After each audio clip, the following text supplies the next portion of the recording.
de la compte.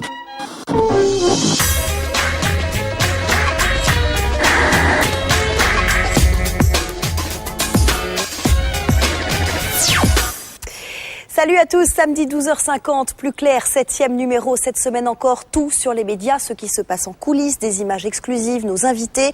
Au programme, aujourd'hui, le Média Mix pour commencer l'essentiel de la semaine en images, 5 minutes pour tout savoir, et évidemment les derniers développements sur la séparation du couple Sarkozy.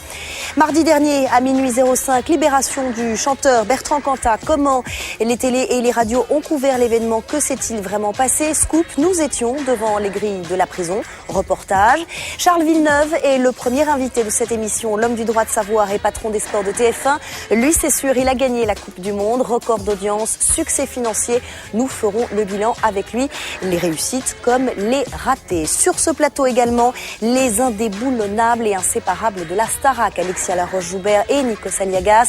La 7e saison, ça commence mardi. Vous saurez tout avant même que les portes du château ne s'ouvrent.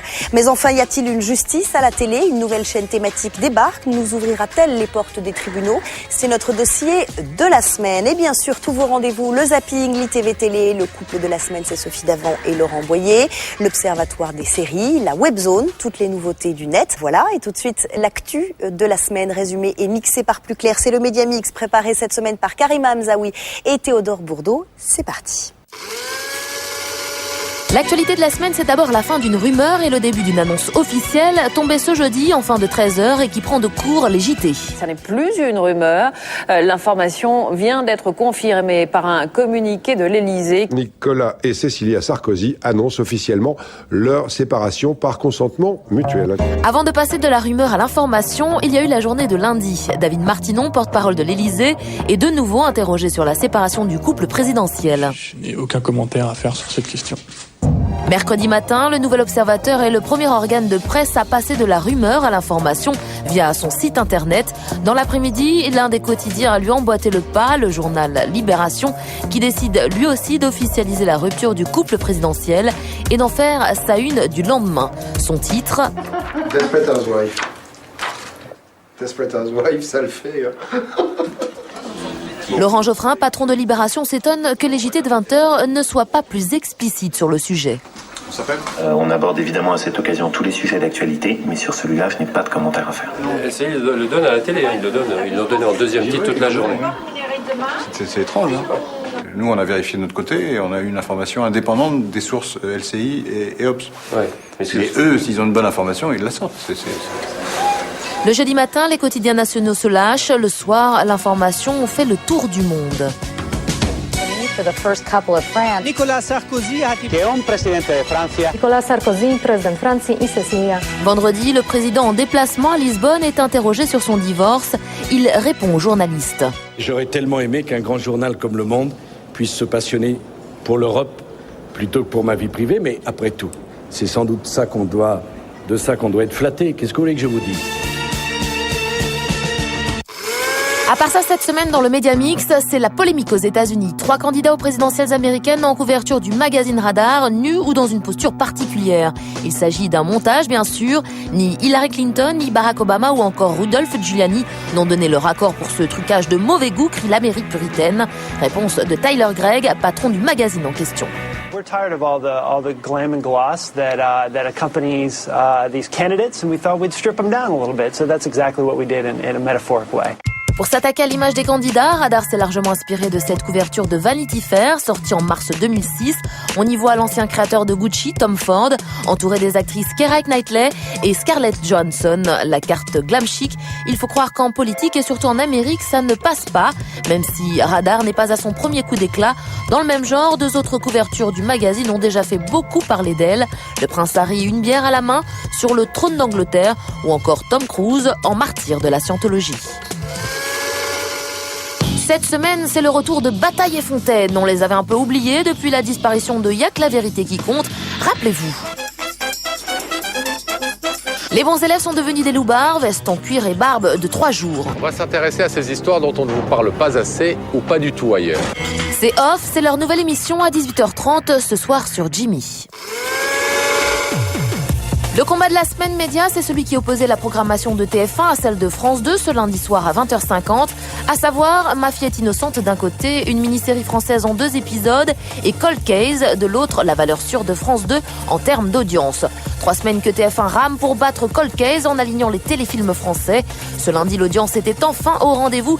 6 800 000 téléspectateurs ont suivi Ma fille est innocente. Et le producteur, il en pense quoi ? C'est sûr que quand on a vu qu'on allait être diffusé un lundi face à Cold Case, on a serré les fesses, quoi. Faire près de 7 millions face à Cold Case, on était super contents, voilà. Sorte de Minact Express en beaucoup plus light, Ma fille est innocente retrace l'histoire d'une jeune fille qui se fait arrêter pour détention de drogue à Bali. Mais comme à TF1, tout est bien qui finit bien. Le producteur Christophe de Chavannes remet ça pour sa prochaine fiction Marie Imbert, diffusée dans quelques semaines. Cette semaine, on fêtait les 10 ans des Teletubbies. C'est vrai, tout a déjà été dit sur eux. En Amérique, qu'ils étaient gays ou shootés aux extas. Les Polonais et les Brésiliens ont même failli les interdire d'antenne. Mais depuis 10 ans, c'est le carton planétaire. En tournée mondiale, nous les avons rencontrés cette semaine. En exclusivité en plus, on a eu le droit pour plus clair de découvrir leur vrai visage. Attention scoop, Lala, Tinky Winky, Po et Dipsy, ce sont eux. Je m'appelle Simon et je joue Tinky Winky. Je m'appelle John Smith et moi c'est Dipsy. Je m'appelle Poi et je joue Po. Et moi c'est Nikki et je joue Lala. Et vos enfants, ils savent que vous êtes les Teletubbies ? J'ai 2 filles. Kylie, la plus grande, me pose plein de questions sur le business, l'argent. La plus petite, elle, est au courant, mais elle s'en fiche. Moi j'ai un bull terrier et elle n'en sait rien du tout. Un dernier mot peut-être ?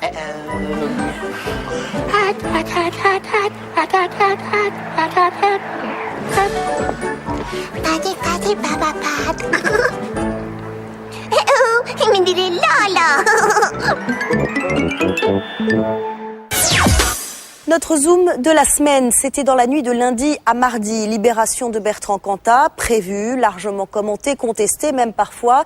Les caméras, les paparazzis sont postés devant le centre de détention de Muret en Haute-Garonne. Mais le chanteur de Noir Désir sort plus tôt que prévu. À minuit à peine passé, nous étions là. Laetitia Krupa.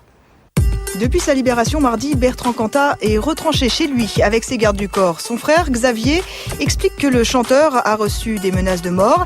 Il dénonce la pression des journalistes. Mais avant cette situation médiatique tendue, il y a eu la libération étonnamment calme, loin de la bousculade attendue.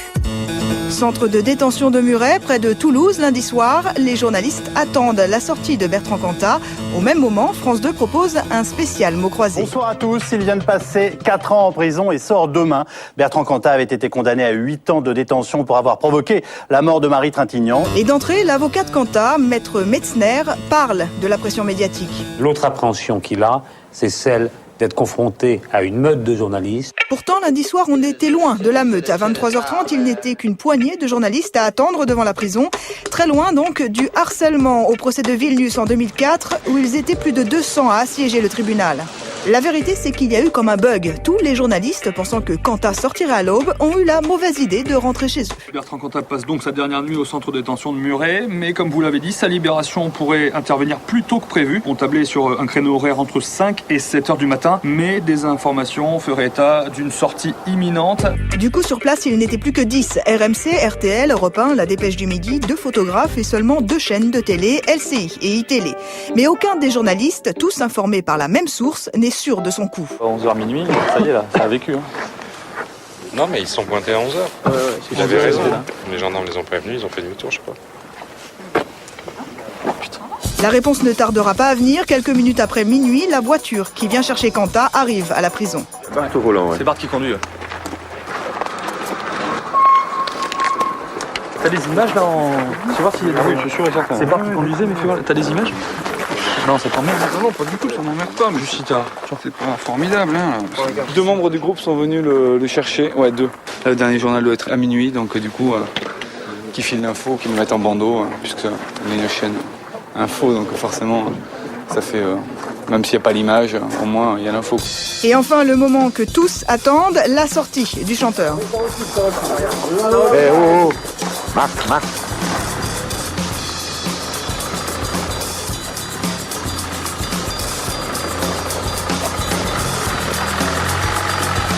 Pour les caméras caméramans, c'était génial. Et ils avaient Quanta à l'avant, droit. Pourtant, c'est vrai qu'on aurait pu imaginer qu'avec les rideaux qu'il y avait sur les vitres du monospace, on ne le verrait pas. Et au contraire, il a tenu à se montrer quelque part.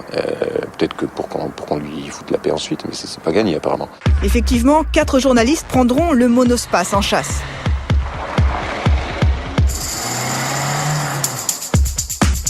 La chaîne d'info iTélé sera la première à diffuser les images à 2h du matin, des images rachetées dans la nuit par les télés qui ont raté le coche, notamment France 2. Le chanteur de Noir Désir a surpris tout le monde en quittant la prison peu après minuit. LCI, elle, attendra l'ouverture d'antenne à 6h et TF1 donnera l'info dans son 13h. Le chanteur Bertrand Cantat a quitté cette nuit la prison de Muret en Haute-Garonne où il était détenu. À Muret, la tension est retombée, dernier direct et dernier papier, mission accomplie. Et l'info était bonne, ouais.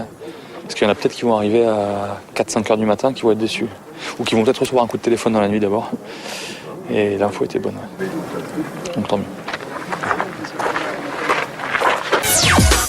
C'est un événement. C'est la première fois qu'il vient s'exprimer sur le plateau de Plus Clair, l'un des grands vainqueurs de la Coupe du Monde de rugby. Et oui, il y en a. Charles Villeneuve est avec nous.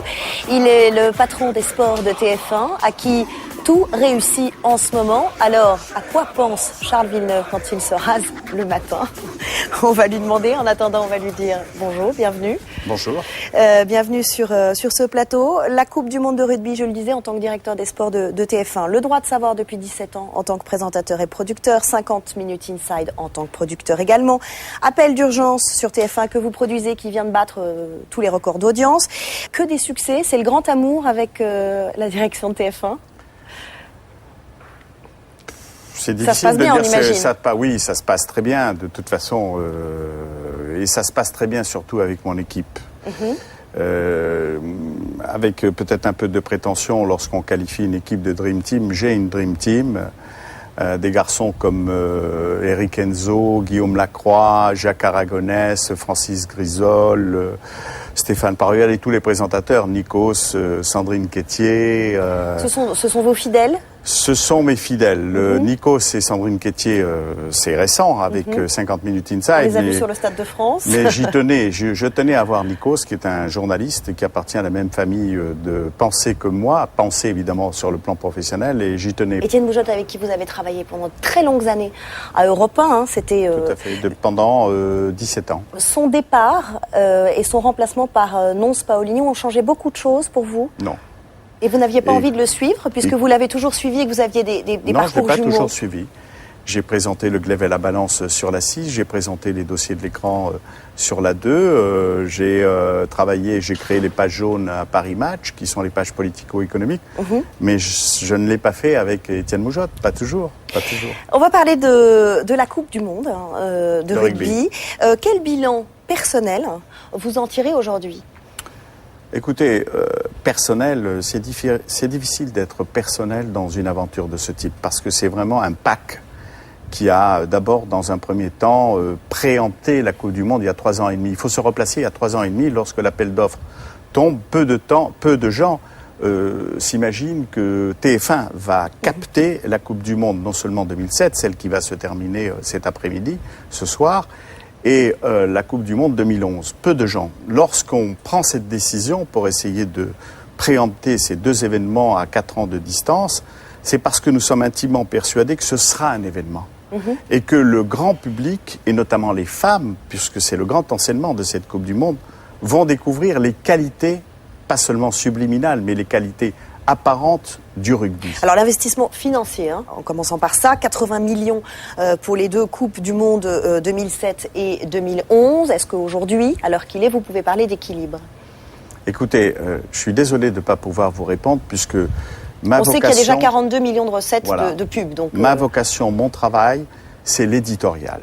C'est le concept et la mise en application des concepts, si vous voulez, que nous avons conçus avec mon équipe. Tous les programmes ont été à la couleur du rugby. Ce que certains puristes ont critiqué, ils ont critiqué cette énorme machine, un rugby spectacle. Je propose d'écouter Patrick Sébastien, c'était sur RTL le 17 septembre. On refait la Coupe du Monde. Il faudra faire les comptes quand la Coupe du Monde sera terminée, que TF1 va fermer boutique sur le rugby, parce que je vous assure bien qu'ils ne s'intéresseront pas une seule seconde à un des seuls matchs de l'élite et à ce que peut devenir le rugby. Je suis peut-être un peu dur avec eux, mais c'est ce que je pense profondément. Je trouve que ce qui se passe en ce moment, pour l'instant, je me demandais si ça allait être bon, positif ou négatif pour le rugby. J'ai très peur que ce soit négatif. Négatif, il est en colère, Patrick Sébastien, vous lui dites quoi ? Écoutez, moi je ne crois pas que TF1 ait fermé ses portes au rugby, au contraire. Je crois que TF1 a permis au plus grand nombre, et notamment aux femmes, aux jeunes, de découvrir ce qu'étaient réellement les valeurs du rugby, c'est-à-dire le soutien, la courtoisie, la générosité. Je crois que TF1 a fermé ses portes à l'aigreur de Sébastien. Mais je ne crois pas que TF1 ait fermé ses portes au rugby. D'ailleurs, nous avons concouru à l'appel d'offres pour le tournoi Destination. Nous ne l'avons pas décroché. Ça a été remporté par France 2. Vous le regrettez ? Oui, je regrette qu'on ne les ait pas eus, mais si vous voulez, je crois que c'est une mauvaise négociation de la part de TF1. Non, je crois pas. Je crois que TF1 est économe de son argent. Donc TF1 a accepté de surenchérir, bien sûr, mais pas à n'importe quel prix. Une autre critique qui vous a énervé pendant cette Coupe du Monde, c'est... Ça m'énerve très peu. Hein. Non, mais qui vous a un petit peu agacé, vous l'avez dit, en tout cas, quand les joueurs se sont plaints de l'omniprésence des caméras dans leur intimité, dans les vestiaires, la fameuse lettre de Guy Môquet lue par Bernard Laporte, c'était diffusée dans le JT de Claire Chazal, Sébastien Chabal, Clément Poitrenaud, Thierry Dussautoir, ils ont protesté contre l'intrusion de ces caméras. Vous regrettez ? Je regrette quoi ? Vous regrettez d'avoir fait entrer ces caméras, mais certainement pas. Quitte à déranger les joueurs, puisque eux-mêmes l'ont Ça a continué. l'ont vous avez pu voir que nous avons pu diffuser de toute façon toutes les images, non seulement des vestiaires, mais de leur vie à Marcoussis, qui était le centre d'entraînement de l'équipe de France et qui est le centre d'entraînement national du rugby. Nous avons continué. Ce sont ces images qu'on va voir ? Ce sont les mêmes images que vous avez vues durant tous les journaux de la Coupe du Monde à 20h40 le soir ou dans les télé-rugby du dimanche. Et demain matin, dans le cadre de télé-rugby, où il y a un film de 30 minutes de Pierre-François Lemonnier. On retrouvera toute l'intégralité de ces images. Absolument. Est-ce qu'il y a des petites séquences, des petits secrets que vous pouvez nous dévoiler dès maintenant ? Non, ce qu'il y a d'assez frappant, si vous voulez, que montre le rugby, c'est la valeur du maillot. On défend un maillot au rugby et c'est vrai que le regard des joueurs après leur victoire ou après leur défaite, capté, si vous voulez, dans l'intimité du vestiaire, est assez révélatrice du comportement de ces mêmes joueurs, et sur le terrain et en dehors du terrain. Et ça, vous allez le découvrir demain matin. Vous parliez du patriotisme, l'esprit de fête, c'est formidable, mais avant le premier France-Argentine, vous avez interviewé Nicolas Sarkozy, vous étiez apparemment euphorique. Moi oui, comme j'étais demi de mêlée, je vais vous offrir un ballon. Non, j'étais pas euphorique, je me suis amusé, puisque c'est lui-même qui a choisi d'être demi de mêlée. Ouais. Vous vous souvenez qu'il dit « je choisis d'être demi de mêlée ». Et c'est un poste très technique, je l'ai été moi-même pendant 7 ans, si vous voulez, dans différentes équipes du sud-est de la France. Et je lui ai simplement, en m'amusant et pas étant euphorique, offert mes services à l'Élysée, sur la pelouse de l'Élysée. Vous avez eu d'autres contacts du coup après ? Non, pas du tout. Non, c'était un joke. C'était un joke. Oui. Le Point a révélé que vous aviez envoyé 300 invitations à l'Élysée pour la demi-finale de cette Coupe du Monde. Est-ce que c'est vrai ? Et pourquoi autant d'invitations ? Faux. C'est faux ? Faux. Vous démentez ? Faux. Alors, vous en avez envoyé moins ? Peut-être, mais en tout cas, c'est pas non plus mon job ni mon travail. Encore une fois, je m'occupe de l'éditorial et du contenu des émissions. Est-ce qu'on va revoir du rugby sur TF1 ? Je crois. Sous quelle forme ? Vous verrez. Quand ? Avant la Coupe du Monde de 2011 ? Avant la Coupe du Monde de 2011, chaque année, il y a un événement rugbystique qui peut parfaitement être montré sur TF1. Mais vous nous en dites trop ou pas assez parce non, que nous, mais on a envie de je vous laisse le deviner, puisque vous me paraissez experte en matière de rugby, devinez cet événement.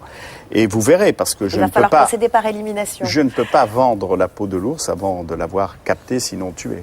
Merci d'avoir répondu à nos questions sur le plateau de Plus Clair. On passe à notre séquence Bug TV, quand la télé dérape, perd le contrôle et devient presque absurde. C'est une sélection de Vincent Calvet. Bug TV, c'est un peu tout ce qui n'a pas tourné rond cette semaine à la télé, à commencer par les flash infos de la chaîne Direct 8. Bonjour à tous. Cette semaine, on nous a bien répété avec insistance quand auront lieu les 2 derniers matchs de la Coupe du Monde de rugby. Allez, on passe au sport et au rugby. Les Anglais retrouveront dimanche une vieille connaissance en finale. France-Argentine, ce sera samedi soir. Sauf que non, les dates correctes, c'était vendredi pour la France et samedi pour la finale. Face à l'Argentine, ce sera samedi soir, on vous le rappelle, au Parc des Princes. Non, vendredi soir. Remarquez, un jour près, c'était bon, c'est pas comme s'il s'était trompé dans l'année. Bonsoir à tous. Dans l'actualité de ce mardi 16 octobre 2007. Lundi soir, Michel Drucker était en prime time sur France 3. Il animait une soirée pour l'association Plus de Vie, une émission enregistrée à l'avance, mais avec des plateaux depuis la centrale téléphonique qui, eux, sont bien en direct. Du coup, quand on passe de l'un à l'autre, il y a comme un léger flottement. On compte sur vous. Admirez l'aplomb de Vanessa Dolmen qui ne doit surtout pas bouger. Remarquez, vaut mieux ça que cette transition un peu plus violente. Dans le 5e arrondissement de Paris, mais surtout... Merci beaucoup. Et oui, Michel, quand même, ça ne se fait pas d'interrompre quelqu'un qui parle à la télé. Cette semaine, une autre Drucker était en prime time sur France 3. Mercredi soir, Marie Drucker nous parlait d'écologie. Elle se trouve alors au Sainte-Marie-de-la-Mer en Camargue. Et à la fin de l'émission, voici ce qu'elle nous annonce. Je vous donne rendez-vous dans quelques secondes pour Soir 3. Merci. On la retrouve alors exactement 2 minutes plus tard en studio à Paris. Pourtant, Sainte-Marie-de-la-Mer se trouve à 776 km de Paris, ce qui signifie que Marie Drucker s'est déplacée à la vitesse de 23 280 km/h, soit 40 fois plus vite que le TGV. Et 2 fois plus vite que l'avion X-43A développé par la NASA. Non, la seule explication possible, c'est que Marie Drucker n'est pas vraiment comme nous. Previously on Heroes, 5 strangers across the globe began to discover they had extraordinary abilities.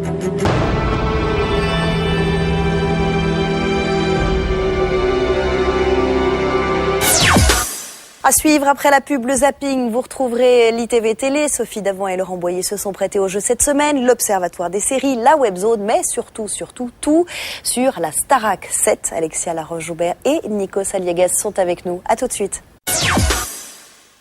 Retour sur le plateau de Plus Clair, tout de suite, comme promis, le zapping. Quand 2 personnalités de la télé font les questions et les réponses, ça donne l'ITV Télé. Sophie Davant et Laurent Boyer se renvoient la balle. Avec quelle personnalité t'as-t-on déjà confondu? Sharon Stone, il y a un problème ou... Si tu ne faisais pas de télé, quel autre métier aurais-tu aimé exercer? Beaucoup. Alors là, beaucoup. Prof de français, ça a été fait.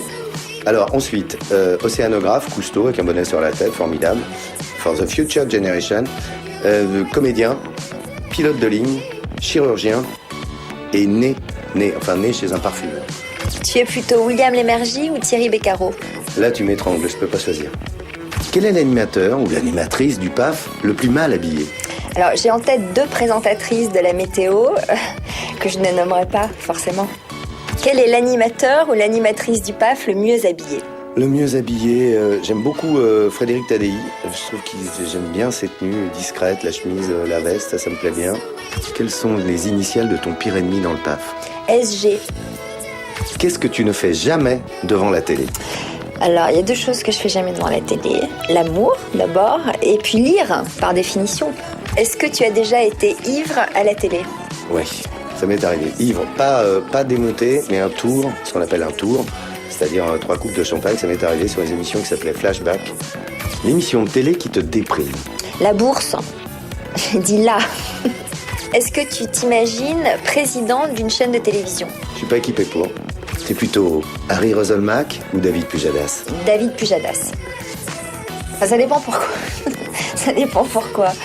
Mais j'aime bien David Pujadas. Tu demanderais à Valérie Damido de décorer ton appartement? Jamais. Avec quel animateur du PAF prendrais-tu une douche? Laurent Delahousse. D'ailleurs, Laurent, si tu es prêt, allons-y. Chante-moi ton générique de télé préféré. Who are you? Pop, pop, pop, pop, ba-da-da-da-da-da. Who are you? Pop, pop, pop, pop. La télé est-elle l'opium du peuple? Comme la religion l'a été, maintenant oui, je pense que la télé est l'opium du peuple. T'en veux un peu? Voilà, interview croisée réalisée par Alexandre Pérez. Sophie Davant est sur France 5 dans Au-delà, un nouveau magazine sur la mort et le deuil. C'est le 28 octobre à 22h20 et le 1er novembre à 15h. Quant à Laurent Boyer, vous le retrouvez dès ce soir samedi et le mardi 31 octobre sur M6 à 20h50 pour les hits de Diamant. Quel est le point commun entre Grey's Anatomy et Private Practice? Les deux séries cartonnent aux États-Unis, mais pas seulement. Même blouse blanche, même flirt entre internes. Un personnage de la première série est d'ailleurs devenu le héros de la seconde. On appelle ça un spin-off. Spin-off Kezako. Explication Vincent Calvet.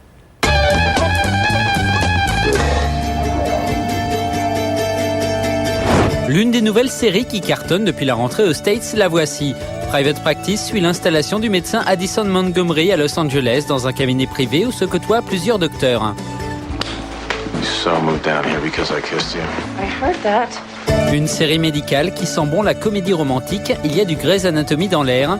C'est normal, puisque Private Practice en est le spin-off.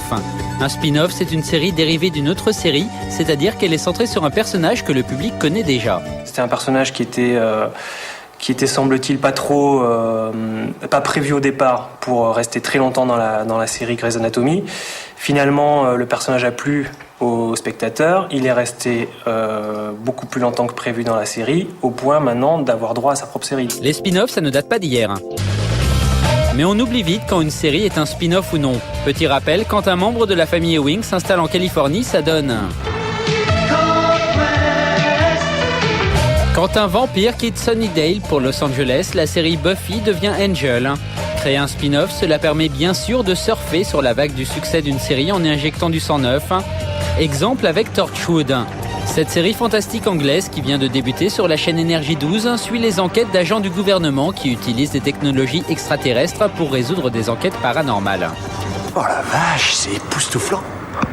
C'est fou, c'est comme dans Hellraiser. Ça, c'est la classe. Et regardez ça, on dirait de vraies dents. C'est incroyable.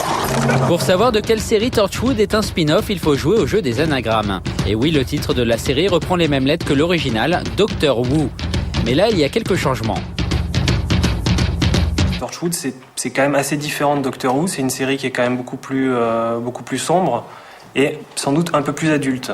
On a des thèmes un peu plus noirs, il y a des scènes un peu plus gore, un peu plus sexy, qui n'est pas le cas de Doctor Who, qui est une série quand même très, très grand public. Attention, ce n'est pas parce qu'une série est un succès mondial qu'il en sera de même pour son spin-off. Quand les Friends ont mis la clé sous la porte, les aventures de Joey Tribbiani en Californie n'ont pas séduit grand monde. Et même pour une série aussi populaire que X-Files, son spin-off, les Lone Gunmen, n'ont pas vraiment marqué les esprits. Le lancement de Private Practice sur ABC a été un triomphe avec plus de 14 millions d'Américains devant leur poste. So I guess I should meet my staff. I don't have a staff. Mais la série aura vraiment réussi son pari le jour où l'on aura oublié qu'il s'agit d'un spin-off de Grey's Anatomy.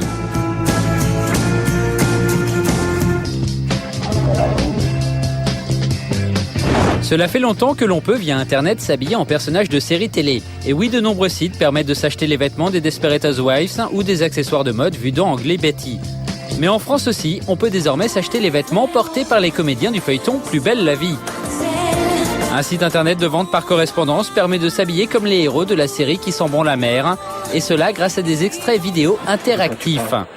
Le truc en plus, c'est que ce système permet aussi de se rappeler des noms des personnages, et ça c'est bien pratique. Bienvenue à Eureka, cette ville étrange qui donne le nom à la série a une particularité. Suzanne, ça marche! Tous ses habitants sont des génies. On y suit l'arrivée d'un officier de police et de sa fille qui découvrent petit à petit à quel point cette ville ne ressemble à aucune autre. Ici, chaque habitant travaille sur une invention révolutionnaire et chaque enfant est évidemment un surdoué. C'est quand votre anniversaire ? Le 13 mai 1969. Pourquoi ? Ça fait 13, 5, 69... C'est un mardi. Cette série navigue entre science-fiction et comédie, un style qui rappelle un peu l'univers des Men in Black. Appelez toutes les patrouilles, il faut faire placer les barrages routiers sur toutes les artères principales, tenez ça. Il me faut des renforts pour tout passer au peigne fin. Votre veste est tombée. Aux States, Eureka est l'une des séries phares de la chaîne américaine Sci-Fi. Une 3e saison est actuellement en préparation. Cette année, la Starac commence un mardi. Cette année, il y aura un nouveau jury. Cette année, la directrice est enceinte. Et cette année, l'animateur chante. Pour le reste, eh bien, demandons tout de suite aux 2 maîtres de cérémonie. Les voici, je suis ravie de les accueillir. La Dirlo, Alexia Laroche-Joubert. Bonjour. Et Nikos Aliagas, bienvenue sur ce plateau. Merci, on a envie de tout savoir sur la Starac qui va commencer, 7e saison. On va commencer avec vous, Alexia. Finalement, vous voilà. Alors, qu'est-ce qui s'est passé ? Ce qui s'est passé, c'est que j'ai eu une très jolie proposition d'M6, mais je pense qu'il y a des défis qui sont compliqués à relever tous en même temps, et qu'en l'occurrence, je crois que ça se voit maintenant. C'était une proposition de magazine, de société. C'était le concept, c'était le contrat, c'était le salaire qui vous allait pas ou... Alors franchement, c'était une très belle proposition. Je me sentais pas de relever tous les défis. Pour une fois, alors que je suis plutôt considérée comme un tank, j'ai dit là, voilà, je vais accueillir mon bébé, on va faire les choses step by step. Ça veut dire qu'il y a eu des discussions et du côté d'M6 et du côté d'Endemol, dont vous êtes directrice des programmes, et de TF1. Qu'ont-ils fait pour vous retenir ? Parce que j'imagine qu'ils tenaient à vous. Endemol a mis certaines choses en place. Et en effet, là-dessus, c'est toujours agréable de se sentir désiré. Il me laisse une totale liberté quant à la production de la Star Academy et d'autres programmes. Donc ça, c'est aussi très agréable. Et TF1... oui, était plutôt heureuse d'ailleurs que je reprenne mon rôle de directrice. Non, parce que vous avez souvent dit que vous aimeriez continuer à piloter un Barnum, ce sont vos mots, comme la Starac, et avoir aussi un magazine de société à vous. C'est ce que TF1 vous aurait laissé entendre ? J'ai eu des contacts avec des producteurs extérieurs. Parce qu'on a parlé d'un talk show produit par Julien Courbet. Voilà, donc j'ai eu en effet des contacts avec Julien. Il y a une envie éventuellement mutuelle de travailler ensemble, mais absolument rien de tangible. La seule première expérience tangible que j'aurai, c'est sur l'antenne de TMC, qui va démarrer au 31 octobre sur justement un magazine de société qui s'appelle Ma drôle de vie, qui est produit par Carole Rousseau. Maintenant, moi, j'ai décidé de ne pas aller sur M6 pour faire les choses simplement et me consacrer à 100% à la Star Academy, à mon bébé et à cette première expérience sur TMC. Eh ben, parlons du présent justement de la Starac. Vous êtes soulagée, vous, de la retrouver comme directrice, parce que vous avez failli en avoir une autre. Oui. Ça vous aurait dérangé ? En même temps, je lis pas trop les histoires, et pour moi, officiellement, en tous les cas, dans les coulisses, que ce soit d'Endemol ou de TF1, jamais on n'a parlé de cette éventualité. Quand bien même, effectivement, j'avais vu des dépêches ou des petites brèves qui parlaient du départ d'Alexia, mon instinct me disait qu'elle allait être là. On avait parlé de Caroline Diamant, de Laurence Boccolini. Oui, qui sont charmantes. Et alors, je pense que l'originalité veut que je raconte juste ça sur en l'occurrence Caroline Diamant, c'était pour être prof. C'est une ex-chroniqueuse de Laurent Ruquier. Hein, oui, c'est ça. Et, oui, mais elle a été aussi chez Virgin. Et sur Laurence Boccolini en l'occurrence, c'est à Canal qu'on m'a montré sa photo et j'ai dit tiens, ça aurait été une bonne idée. Voilà. Mais c'est vrai qu'on l'a jamais contacté, mais c'est vrai que c'est une personnalité qui revêt à la fois une autorité naturelle et à la fois une empathie, une empathie, une vraie tendresse à mon avis pour les gens. Donc, mais bon. Et on a parlé de Raphaël Ricci aussi, qui est prof, hein, qui est là, que vous connaissez bien. Et puis en l'occurrence, va me remplacer pendant mes deux mois de congé maternité. C'est elle donc, parce qu'on a un peu tout lu là dans la presse cette semaine. Il y a eu plein de noms qui ont circulé. Il y aura pas de relais, il y aura des relais. Ce sera Kamel Ouali, puis finalement ce sera Raphaël Ricci. Alors, ce qui va se passer lors de ce passage de relais, c'est que nous allons assister à la première naissance à la télévision en direct sur le plateau du Prime. Vous n'allez pas faire une spéciale Starac quand même? Ça, c'est l'avantage d'être productrice, c'est que j'ai dit non. Ça pourrait faire exploser l'audience, ceci dit. Je travaille derrière pour ça. Si vous pensez que c'est une fille, tapez 1. Si vous pensez que c'est un garçon, tapez 2. On pourrait voter pour les prénoms. On pourrait voter pour les prénoms. Je sais pas, inventer une... On peut toujours tout faire. Bien sûr. En même temps, ma petite fille. T'as de l'humour, mon bébé. C'est une petite fille.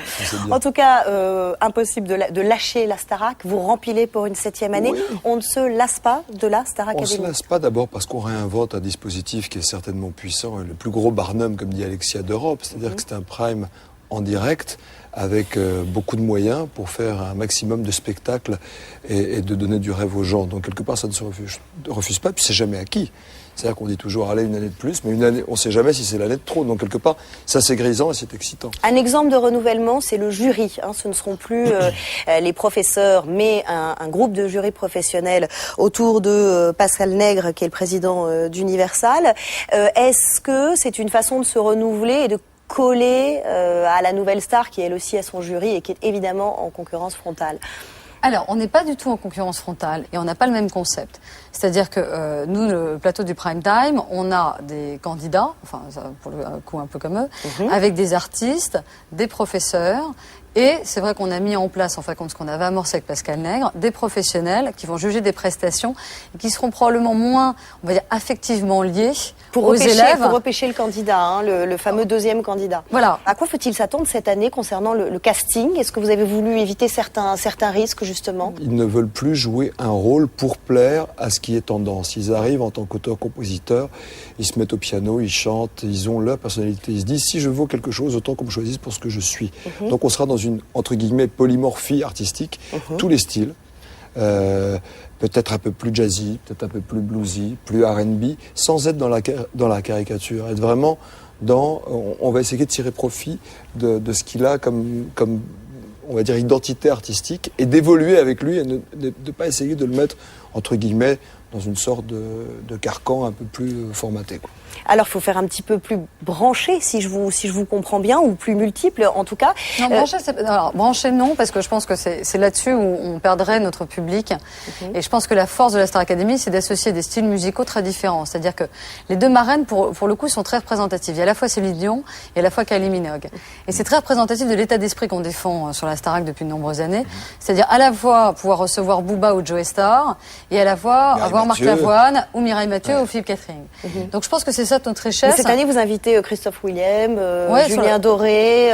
Vous n'avez pas l'impression, justement, là, pour le coup, de marcher sur les mêmes plates-bandes que la nouvelle star et de... C'est usant à la fin. En même temps. Non, mais juste, Julien Doré, en l'occurrence, il n'est pas invité parce qu'il faut encore qu'il ait un album. Moi, ce que j'ai dit sur Christophe, et on était tous d'accord là-dessus pour dire que c'était un merveilleux artiste et on aurait été très heureux de l'avoir à Star Academy. À Star Academy, moi je suis très contente fondamentalement que la nouvelle star ait enfin un artiste qui fonctionne. Parce que ça prouve que ce type de programme génère des artistes. Donc ça, c'est important. En ce qui concerne le jury, précisément, on a envie de savoir qui va en faire partie. Alors Charlotte, je sais, mais j'ai dit à tout le monde la même chose. C'est une information pour nous qu'on réserve à notre programme et donc on la communiquera le mardi. Alors peut-être le mardi matin, en l'occurrence pour la presse. C'est pas le grand bazar comme on a pu lire. Non, c'est pas le grand bazar. Ça veut dire que vous savez, mais que vous faites non, mais suspense. ça je sais parfaitement. Après, clairement, ça m'amuse qu'il y ait plein. Alors il y a plein de noms qui sont sortis, Benjamin Biolay, qui sont en effet des noms qu'on a contactés. Ça a été confirmé en tout cas par certains. Qui sont en effet des noms qu'on a contactés ou pas. Non, mais est-ce que je pourrais pas vous révéler à vous quelque chose alors que je dis non à la presse depuis maintenant 15 jours. Philippe Catherine, non. Benjamin Biolay non plus. Benjamin Biolay, en tout cas, lui, dans Technicart, il se lâche sur la chanson française, il crache un peu sur tout ce qui se fait en ce moment. S'il venait, ce serait un tout petit peu dérangeant, puisque justement, vous prenez tous les styles, quelqu'un qui a une indépendance musicale. de pensée. Et voilà. J'ai pas lu son article, mais c'est plutôt quelqu'un qui a une bonne indépendance. À la fois, il y a aussi. Il est débecté par la chanson, je le cite, par la chanson française. Il crache sur Benabar. Enfin bon, c'est vrai que quand on essaie. Non, c'est pas vous. Bien sûr que non, c'est pas vous. Mais en même temps, ce qui est intéressant dans l'évolution même du style et des codes de langage, il faut que ça sonne vrai. Si quelqu'un n'est pas d'accord, que ce soit sur le plateau, que ce soit Benjamin ou d'autres, si Benjamin là ou d'autres, peu importe. Ce qu'il faut, c'est que ça soit proche de ce qui se dit dans la rue, de ce que disent les gens. Je crois qu'il faut arrêter d'essayer d'être trop aseptisé aujourd'hui. On a tous maintenant envie d'être le plus proche de ce que nous sommes aussi dans la vie à la télévision. S'il vient pour jouer un rôle, lui ou un autre, il ne sera pas utile au programme. Fini le million d'euros. Ce sera 200 000 pour le gagnant. Alors, il gagne 1 million d'euros. Voilà. Mais d'abord 200 000. Et ça va être réparti, ça va être échelonné. C'est une avance sur le premier album et on voit ensuite. Ouais, c'est même pas une avance, c'est 200 000. Il touche ça tout de suite. Et après, il y a des avances de 500 000. Ça fait 7 ans qu'il y a 1 million d'euros pour le gagnant. Et malgré les difficultés du disque, on le maintient. C'est ça qu'il faut célébrer. Donc je comprends pas, enfin, quand où est la polémique, parce qu'on l'a maintenu. C'est un changement. Mais il n'y a pas de changement. Il y a juste un échelonnement par rapport à des réalités du disque. Et à un moment, c'est normal que quand ils sortent un disque, voilà, on leur donne pas tout de suite, on leur donne déjà 500 000, c'est énorme. Mais ils toucheront, quoi qu'il arrive, 1 million d'euros. À terme. Merci à tous les deux, en tout cas, d'être venus nous parler de cette Starac. Donc, quelques jours avant le coup d'envoi de la 7e saison. Et maintenant, on passe au dossier de la semaine. Une nouvelle chaîne de télé débarque dans le PAF, Planète Justice, c'est son nom. Une première en France, sur le modèle de Court TV aux États-Unis. Ces programmes seront exclusivement consacrés au système judiciaire. Juges, coupables, innocents, avocats, affaires. Alors, pédagogie ou voyeurisme, verra-t-on un jour des caméras dans les tribunaux? C'est une enquête de Christelle Rebière. Qu'est-ce qui fait que vous prenez un fusil, vous mettez une cartouche dedans et vous tirez dans la tête de votre femme? Vous n'avez plus de solution pour moi. De l'interrogatoire à la réinsertion, de l'autopsie à la prison, à partir de samedi prochain, Planète Justice sur CanalSat va nous proposer un décryptage inédit du monde judiciaire. Pour la première fois en Europe, une chaîne tout entière se met dans la balance. C'est incontournable. Le fait divers et l'investigation et les magazines d'investigation sont sur toutes les chaînes maintenant, il y en a partout. Et tout le monde s'y intéresse. La justice, c'est une notion transversale, mais à travers les temps. On a tous des problèmes de justice. La télévision s'intéresse à la justice dans la mesure même où la société tout entière se passionne aujourd'hui pour le judiciaire. Donc la télévision est investie par ce désir de judiciarisation qu'on retrouve partout. Et le succès de Faites entrer l'accusé en est un exemple. Pour autant, Planète Justice va-t-elle ressembler à sa grande sœur US, Court TV? Pas vraiment, car la loi est beaucoup plus restrictive. Pas question d'interviewer un accusé avant son procès, comme le fait Star Jones, la Oprah Winfrey du genre. How did you find out about this inappropriate relationship? She pretended like it was just a friendship, but she talked to him on the phone all the time. Quant à poser des caméras dans les prétoires, ce qui a fait le succès de Court TV, ici c'est interdit, sauf dans le cas de procès pour l'histoire comme Barbie ou Papon. Pourtant, lundi à 20h50, France 3 propose un documentaire inédit autour d'un procès en assises. Le ministère de la Justice a exceptionnellement donné son accord. Puis on est tombé à Amiens sur un président de tribunal très ouvert qui nous a dit écoutez, oui, si c'est pour expliquer aux Français comment ça fonctionne, comment fonctionnent les rouages d'une cour d'assises. Moi, si tout le monde est d'accord, parce qu'après il faut obtenir l'accord des mises en cause, de la partie civile, des avocats, des jurés. Et au final, personne n'est flouté. J'ai pété les plombs, c'est vrai que j'étais plus le même homme. Mais c'est la jalousie du cœur qui m'a emporté, c'est pas... Vous avez de la peine. Alors vous avez dit qu'ils allaient prendre votre vie, vous avez pris la sienne, mais ce casier d'Hitler, elles peuvent le comprendre. Ça fait près de 4 ans qu'elles attendent de comprendre. Et l'arrivée de Planète Justice relance le débat sur les caméras dans les salles d'audience. On a écrit au garde des Sceaux sur le sujet. On pense que l'ouverture des tribunaux aux caméras, elle est inéluctable. On pense que la chaîne, par son positionnement qui est éditorial, qui est sérieux, respectueux de la justice, elle sera tout à fait...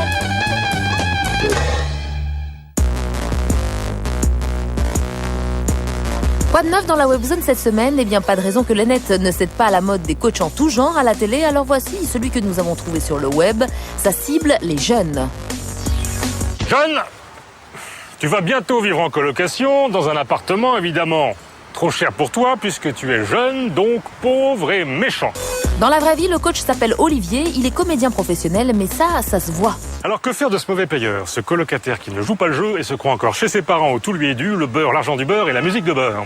Pourquoi le coaching? Olivier nous l'explique à sa manière. Appeler les keufs, ta mère. Les coachs avaient envahi la vie de tout le monde. Donc on s'est dit, tiens, on va faire un coach différent. Le jeter sur le trottoir, ta mère. Un coach politiquement incorrect qui dit vraiment n'importe quoi, qui donne les conseils qu'il faut surtout pas suivre. Que faire? Très simple. Vous tuez le colocataire et vous le mangez. Rien que pour vous, jeunes internautes, mais aussi rédacteurs en chef de Plus Clair, une dernière réclamation. Jeune, toi qui regardes Plus Clair, demande à ce que Plus Clair soit plus long. Conseil de coach. Vous me remercierez plus tard.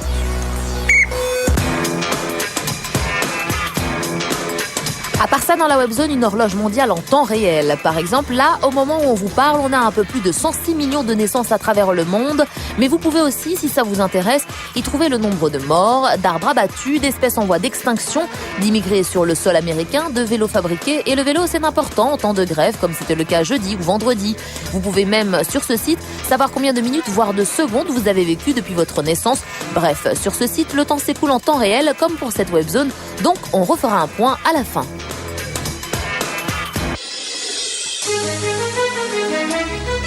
En attendant, voici Jeff Probst. C'est l'animateur-producteur de Survivor, la version américaine de Koh-Lanta. Chaque jour, Jeff filme à bout de bras ses différents chapeaux ou casquettes qu'il porte. Chaque jour aussi, il met en ligne tout ce qui se passe dans les coulisses de son show télé et ça donne ça. Today is Monday. It's your day if you work in the following departments. Producers is me. That's my bag. So I can drop it off here, along with all the others. Come back in a couple of days. Fresh clothes. 7 ans que Jeff Probst anime cette télé-réalité, peut-être 7 ans de trop, alors notre ami Jeff, il fallait bien qu'il trouve un moyen pour attirer encore toujours plus de téléspectateurs, déjà très nombreux en Amérique. Résultat, il nous offre ces films qui ressemblent à des films de vacances, forcément passionnants, sur le site de partage de YouTube. Entre-temps, le temps passe sur l'horloge mondiale et pendant cette webzone, près de 280 bébés sont nés, nous sommes plus de 6 milliards d'habitants sur Terre. Et dans 10 ans, me direz-vous? Eh bien, dans 10 ans, la webzone existera peut-être encore et nous serons potentiellement 7 milliards à pouvoir la regarder. Voilà, plus clair, c'est fini. Tout de suite, le café est offert par Pascal Clark. Je vous retrouve samedi prochain, 12h50. Et d'ici là, ouvrez grand vos yeux.